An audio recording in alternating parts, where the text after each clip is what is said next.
गणतंत्र दिवस पर दिल्ली में किसान परेड के दौरान हुई घटनाओं को लेकर पूर्व कैबिनेट मंत्री नवजोत सिंह सिद्धू ने केंद्र सरकार पर निशाना साधते हुए कहा है कि आज तक कोई भी सरकार किसानों के खिलाफ जाकर नहीं जीत सकी है। सिद्धू ने ट्वीट करके लिखा है, यदि आप इतिहास से सबक नहीं लेते हो तो ये फिर खुद को दोहराता है। इतिहास हमें बताता है कि कोई भी सरकार किसानों के खिलाफ जाकर जीत नहीं सकी है। सिद्धू का ट्वीट सीधे तौर पर यह इशारा करता है कि यदि अभी भी सरकार ने किसानों की बात नहीं मानी और कृषि कानूनों को वापस नहीं लिए तो इसके नतीजे और भी गंभीर देखने को मिल सकते हैं। लिहाजा सरकार को इस घटनाओं से सबक लेना चाहिए। बता दें कि मंगलवार को लाल किले से तिरंगे का अपमान किया गया और वहां वह निशान साहिब और किसानों का झंडा लगाया गया।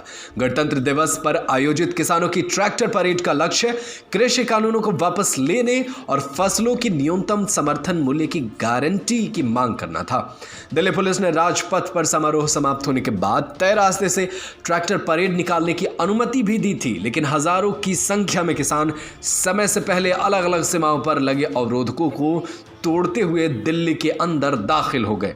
जब किसान दिल्ली के अंदर दाखिल हुए तो इनमें से कुछ दंगाइयों ने दिल्ली में बेहद गंभीर स्थिति खड़ा कर दी। एक और जहां लाल किले पर अपना झंडा लगा दिया, जिसके बाद से पूरी दुनिया के मीडिया ने इस बात की को अपने अखबारों में, टीवी चैनलों पर जगह दिया है, जिसमें भारतीय लोकतंत्र और उस दिन जिस दिन गणतंत्रता दिवस हम मना रहे थे उस दिन आई ये तस्वीर पूरी दुनिया के लिए बेहद गंभीर सोचने पर मजबूर कर देती थी।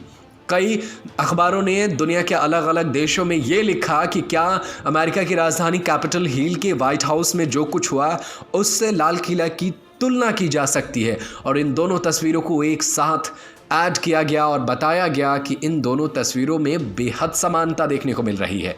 तो अब इस पूरे मसले पर अब सरकार चौकन्ना हो गई है और लगातार सुरक्षा व्यवस्था को कड़ी कर दी गई है और अब एक्शन की तैयारी शुरू कर दी गई है। जैसे पल पल की अपडेट्स आती है हम आपको बताते रहेंगे। फिलहाल यहाँ रुकना होगा एक छोटे से ब्रेक के लिए। Subscribe to our YouTube channel and press the bell icon to get the latest updates.